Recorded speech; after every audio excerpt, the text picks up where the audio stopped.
Je suis un dompteur. Texte Bénédicte Carbonneil. Illustration Marie-Pierre et Maureen. Édition Dolphino. Le jour se lève et Léo se réveille, bien décidé à profiter de cette belle journée. Vite, il doit se dépêcher. Tout à l'heure, il fera son grand numéro de dressage de fauves.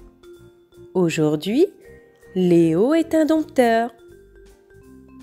Léo le dompteur se rend à la ménagerie pour s'occuper de ses animaux. Les lions et le tigre rugissent en le voyant arriver. Le dompteur est rassuré car ses bêtes sont en pleine forme. Le spectacle peut commencer.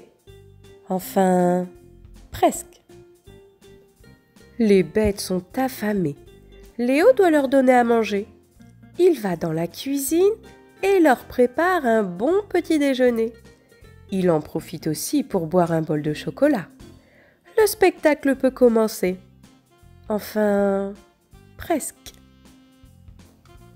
Léo vérifie son numéro et entame une dernière répétition. Les bêtes obéissent à ses ordres. Ouf, les animaux sont prêts. Le spectacle peut commencer.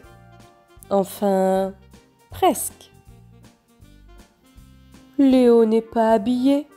Il court se préparer et enfile son beau costume pailleté. Il n'oublie pas son nœud papillon. Cette fois, le dompteur est prêt. Le spectacle peut commencer. Enfin, presque. Il doit installer ses accessoires sur la scène. Léo vérifie tout une dernière fois. Les caisses sont en place et son fouet claque au vent. Le spectacle peut commencer. Mais non, les spectateurs ne sont pas arrivés.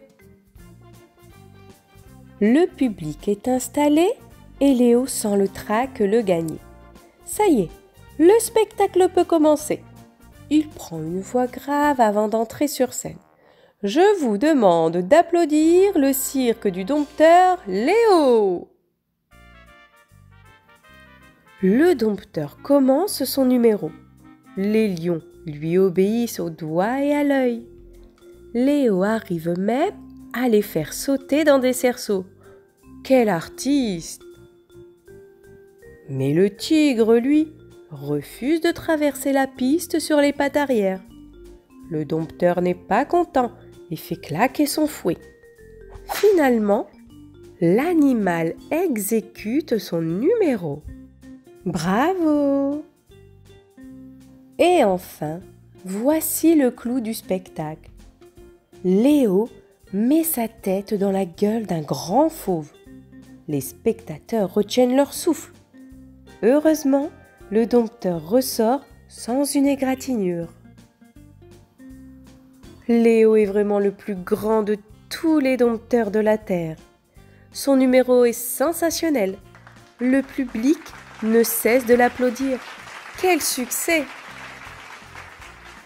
Mais Léo pense déjà à demain. Peut-être sera-t-il le plus courageux des cow-boys.